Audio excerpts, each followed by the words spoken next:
أنا مش ندمانة ولا حتى على اللحظة اللي الناس كلها شايفاها غلط. أنا الوحيدة اللي عارفة كنت بهرب من إيه وبدور على إيه. وأكتر حاجة وجعتني إن اللي لقيته كان حقيقي، بس الحقيقة اللي أصعب إن حتى الحب الحقيقي ممكن يبقى مؤلم لو فضلنا نتمسك بيه بعد ما يبطل يكون أمان. بس برضو قررت أمشي. عارف ليه؟ هحكيلك. كل حاجة بدأت في وقت غلط، وأنا في مكاني الغلط ووسط ناس مش شبهي، بضحكة مصطنعة وشهقة مكتومة. شهقة مكتومة جوايا بقالها سنين. كنت قاعدة وسط ناس كتير بس حاسة إني الوحيدة اللي مش موجودة، ولقيت عينيه بتبصلي كأنها فاهمة اللي مش متشاف، فاهمة إني تعبانة ومش قادرة أتكلم. هو ما كانش وسيم بشكل مبهر، بس كان عنده حاجة، هدوء يمكن أو دفء، مش عارفة. بس أول مرة من زمان حسيت إني مش لوحدي. الكلام بينا بدأ خفيف زي النسمة، ما فيهوش تكلف، وكل مرة بنحكي كان بيقرب أكتر من حتة جوايا ما كنتش عارفة إنها محتاجة حد. ضحكت على حاجات أنا نسيت إن ممكن تضحكني، وحكيت له عن حاجات ما قلتهاش لنفسي قبل كده.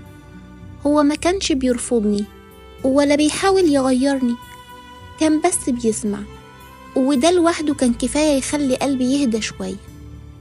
بقينا نشوف بعض في السر، مش عشان بنعمل حاجة غلط، لأ، بس أنا ساعتها كنت لسه مش جاهزة أقول للناس إن أنا بحب.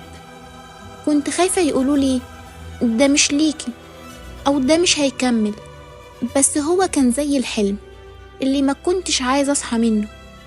كنت بضحك من قلبي وبنسى كل حاجة وجعتني، وأول مرة كنت أحس إن أنا اللي بختار.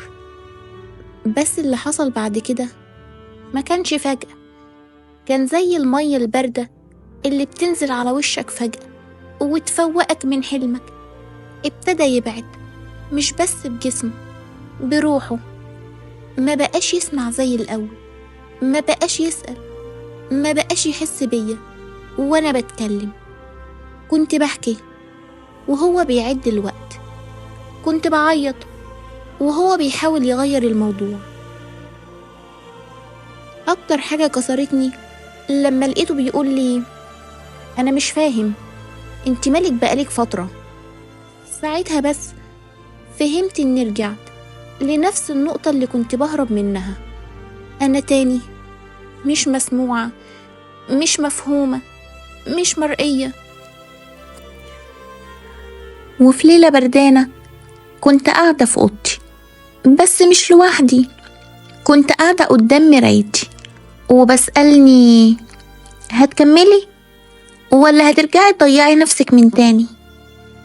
قررت أمشي، مش عشان هو وحش ولا أنا مثالية، بس لأن العلاقة الحلوة مش كفاية لما تبقى على حساب نفسك. ما حصلش مواجهة درامية، مفيش خناقة ولا صريخ، أنا بس بطلت أرد. سأل مرتين تلاتة وبعدين سكت. أنا ما قلتش باي، بس كنت ماشية بخط ثابت ناحية نفسي اللي نسيتها وأنا معاه. الناس بتسأل إزاي تسيبيه وإنتي بتحبيه؟ هو خانك؟ ضربك؟ أهانك؟ لأ، بس مش لازم كل وجع يكون بصوت عالي. في وجع ناعم بيشبه الحنين بس بيقتلك بالبعد عن نفسك. ما سبتش الحب، أنا سبت اللي كنت بخسر نفسي فيه. وأكتر مكسب خرجت بيه إني شفتني من غير انعكاس في عينيه. رجعت أكتب، رجعت أضحك من غير ما استنى رد فعل، رجعت أبص في المراية وأقول أنا حلوة حتى لو محدش قالي. لأول مرة أنا مش محتاجة حد يقولي إني كفاية. أنا عرفت لوحدي إني أكتر من كفاية. أنا مش ندمانة، لأن الندم معناه إن قلبي غلط، وأنا قلبي مغلطش. هو بس كان بيدور على نفسه في حضن ما كانش ليه.